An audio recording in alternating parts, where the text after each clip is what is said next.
Compuertas lógicas. Sabemos que los microprocesadores son el cerebro de las computadoras.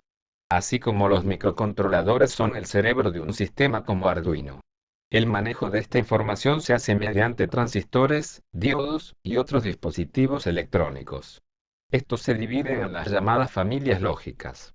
Estas son diferentes tecnologías con las que se realizan estos circuitos. Por ejemplo está la TTL. Estos por sus siglas de lógica transistor. O la tecnología CMOS. Por sus siglas de semiconductor complementario de óxido metálico. Que en definitiva usa otro tipo de transistor, pero de menos consumo. Con estas tecnologías, se hacen las unidades lógicas, que permiten realizar operaciones aritméticas y relacionales con la información. Estas unidades se llaman compuertas lógicas. Y son el ladrillito más básico, con el que se realizan sistemas más complejos. Los microprocesadores de las computadoras, tienen miles de estas compuertas. Y les permite hacer muchísimas operaciones como sumas, restas, divisiones, etc. Los circuitos integrados se dividen en escalas de integración, que nos dice la cantidad de compuertas lógicas de un circuito integrado. Los procesadores indican esto según el tamaño en nanómetros de los componentes internos. Acá se ve cómo viene avanzando esta tecnología. Pero en realidad, no nos centraremos en el circuito interno de cada compuerta, pero sí en el funcionamiento de las mismas. Acá una tabla de las compuertas lógicas. Cada compuerta tiene un nombre, que indica la función que realiza. Cada función representa una ecuación. La letra S, representa la salida. A y B, son las entradas digitales, por donde ingresarán ceros o unos. Luego están sus símbolos. Nosotros usaremos las normas 1000. Después tenemos su lógica de contacto. Esta me indica cómo funcionaría la compuerta, si la representaríamos con llaves. La tabla de verdad me indica cuál va a ser la salida lógica, dependiendo del valor lógico de sus entradas. Finalmente tenemos el cronograma, también llamado diagrama de tiempos. Este me indica cuándo se producen los cambios en sus salidas. Ejemplo. Veamos la compuerta OR. Según su función, es la suma de las dos entradas. Supongamos que le insertamos un cero lógico en sus dos entradas. Según su función quedaría 0 más 0, igual a 0. Esto quiere decir que el LED no encenderá, porque no hay tensión en la pata S. Si ahora ponemos A igual a 1, y B igual a 0.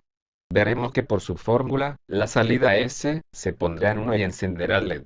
Fíjense que no es lo mismo una suma lógica que una suma aritmética. La suma aritmética nos daría de salida 1, 0. Pero la lógica solo 1. Esto es bastante obvio porque hay solo una pata de salida, y no dos. Podemos saber cómo será la salida para las demás combinaciones de A y B, gracias a su tabla de verdad.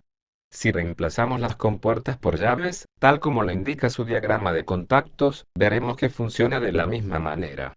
Un 1 lógico indicaría una llave cerrada, y un 0 lógico indicaría una llave abierta. Si hacemos lo mismo con la compuerta AND, que es la que multiplica, veremos su funcionamiento lógico, que también está expresado en su tabla de verdad. Su diagrama de contacto explica un poco mejor cómo funciona, y por qué solo una combinación tiene como salida un 1. La compuerta NOT solamente niega el estado lógico de su entrada. Es decir, si está en 1 lo pone a 0, y viceversa. Esta es muy importante, porque a partir de esta, se realizan otras compuertas, como la compuerta NOR, la NAND, o la XNOR. También tenemos equivalencias entre compuertas lógicas. Las compuertas vienen en circuitos integrados. Estos contienen 2, 4 u 8 compuertas, dependiendo de la compuerta y la cantidad de entradas. Por ejemplo, si usamos compuertas AND y compuertas NOT en un circuito, tendríamos 4 AND por integrado, y 6 NOT por integrado. Quizás no usemos todas las compuertas, por lo que sobrarán. Si también necesitamos una compuerta OR, necesitamos agregar otro circuito integrado. Esto no solo lo vuelve más caro, sino más complejo al circuito al momento de realizar la placa.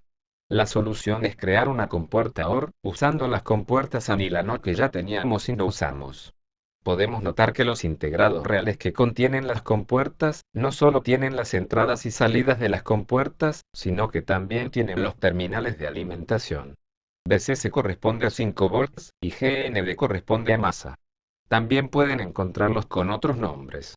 Se debe prestar atención a los valores máximos y mínimos de voltaje de las entradas y salidas antes de realizar las conexiones en el circuito. El nombre de las compuertas lógicas viene en realidad de la lógica proposicional matemática. Por ejemplo, la palabra OR significa O en castellano. Esto quiere decir que para que en la salida haya un 1, la entrada A debe estar en 1, o la entrada B debe estar en 1.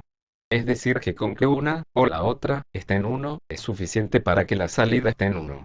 La palabra AN significa y en castellano.